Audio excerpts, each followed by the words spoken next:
Sebuah video yang beredar baru-baru ini telah memicu gelombang emosi dan kebanggaan di kalangan masyarakat Aceh. Video tersebut menampilkan momen yang sangat kuat. Bendera bintang bulan berkibar gagah di tengah-tengah demonstrasi yang penuh semangat, diiringi teriakan "Merdeka" yang membahana.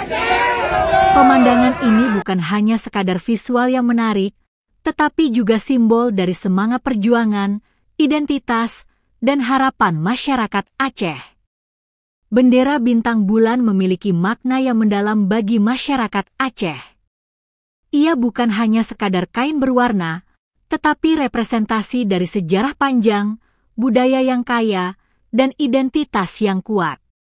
Dalam video tersebut, bendera ini berkibar dengan bangga, seolah-olah menyuarakan aspirasi dan harapan masyarakat Aceh untuk masa depan yang lebih baik.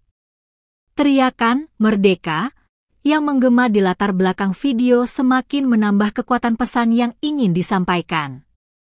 Kata "Merdeka" bukan hanya sekadar seruan, tetapi juga simbol dari semangat perjuangan yang tak pernah padam, keinginan untuk menentukan nasib sendiri, dan harapan akan keadilan dan kesejahteraan.